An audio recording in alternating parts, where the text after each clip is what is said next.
It's been a good few decades for the top 1%. Record rises in wealth and income.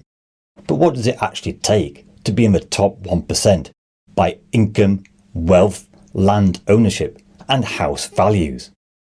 If we look at the metric of wealth, to be in the top 1% in Switzerland, you would need $8.5 million.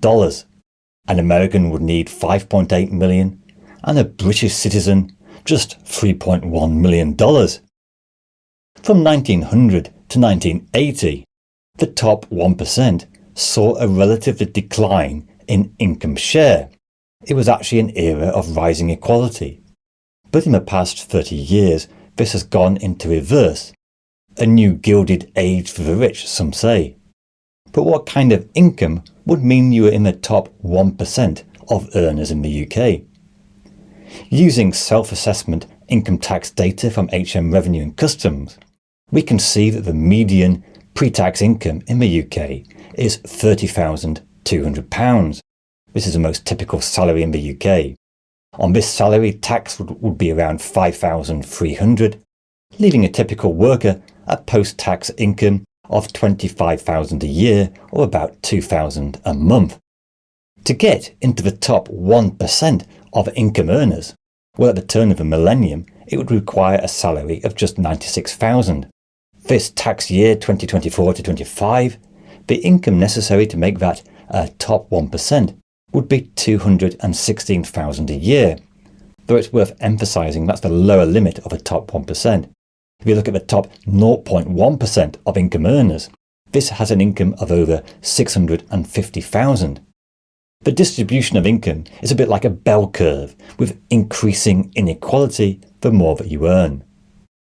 On a salary of £216,000, a top 1% earner would pay £91,000 in tax, which means the take-home pay of this worker would be £125,000 a year, or about £10,000 a month.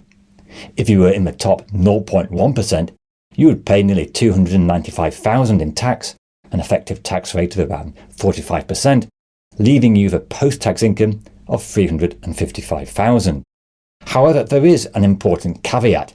The amount of tax the top 1% can vary because income from capital gains and investment income are taxed at lower rates than income from work. A study by the LSE suggested the average tax rate paid by a person receiving £1 million was 35%. 1/4 paid just 30%, and 1 in 10 had an average tax rate of just 11%. The rich are not all in it together. It's also worth bearing in mind that the self-assessment tax returns don't include all income which is not declared, earned in other countries, or capital gains are not included there. Now, interestingly, a polling firm Redfield and Wilton reported that 60% of those on salaries between 80 and 100,000 believe that they are about average salaries. In fact, a salary of £98,000 a year would be sufficient to put you in the top 5% of all income earners. An annual income of over £46,000 would put you in the top 25%. The gap between the median worker and the top 1% income earner has grown in the past 20 years, and this is reflected in the increasing income share of the top 1%. But it does mean that the rise in incomes for high earners means that the top 1% now pay 29% of all income tax. This used to be 21% in 2000. Between 1979 and 2008, the tax take from the top 1% rose because of rising incomes. In recent years, there's also been some tax changes, which means high earners are taxed at a slightly higher rate. Now, income tax is one of the most important sources of tax, but don't forget there are many others like VAT, excise duty, which tend to be more regressive. But the top 10% of earners are paying around 60% of all income tax. Now, who is this typical person who's a top 1% earner? Well, he's likely to be a man, likely to be living in London, middle-aged, probably working in finance, law, corporate finance.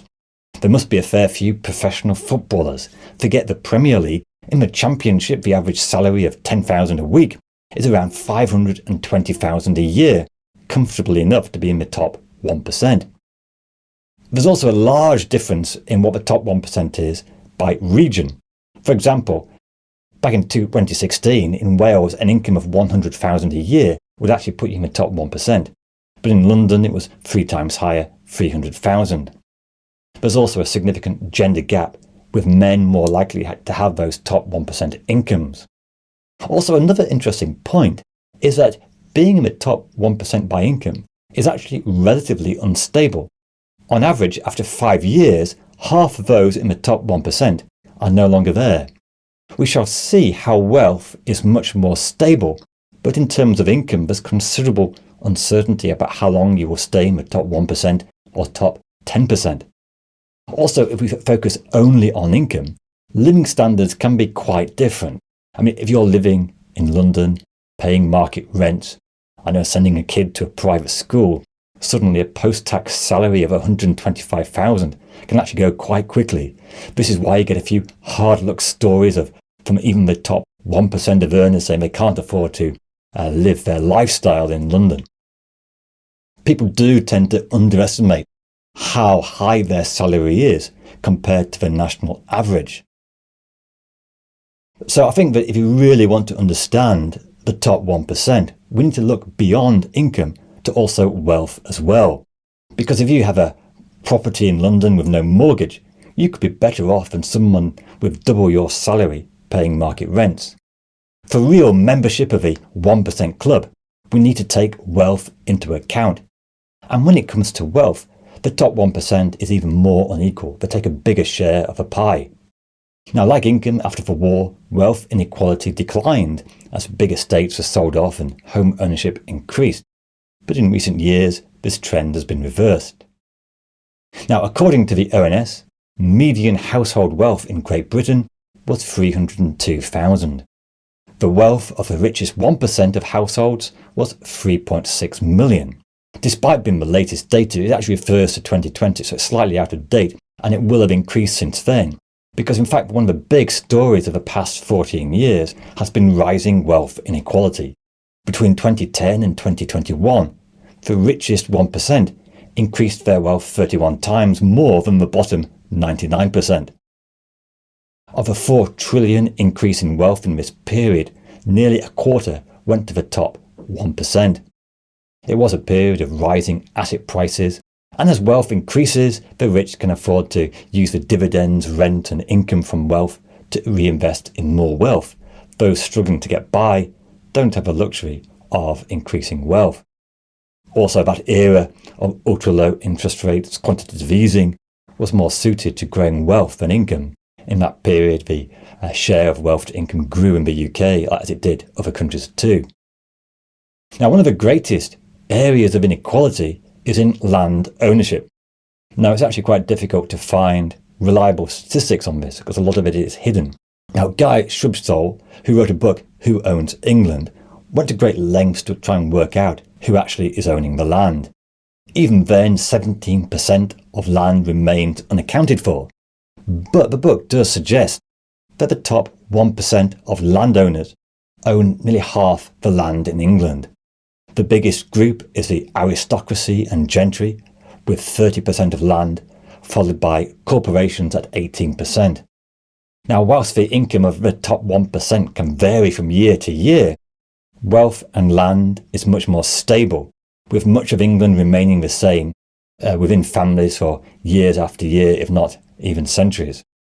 And with changes to inheritance tax, this is quite topical because in the past 23 years, farmland has actually increased in value 351%, making it one of the best performing assets in this period.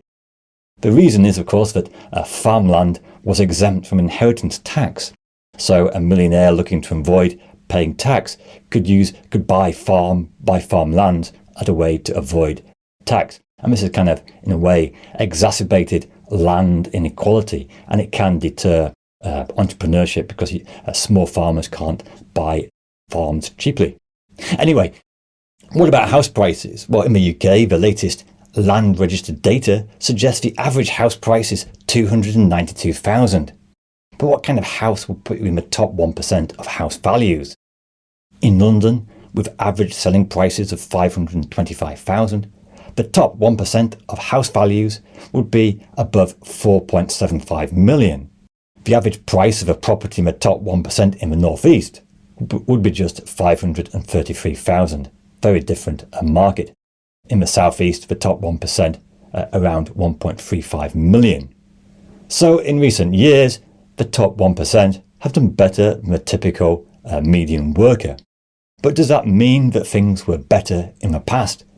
This video goes into all the interesting detail of the pros and cons of the so-called progress we've made in recent decades.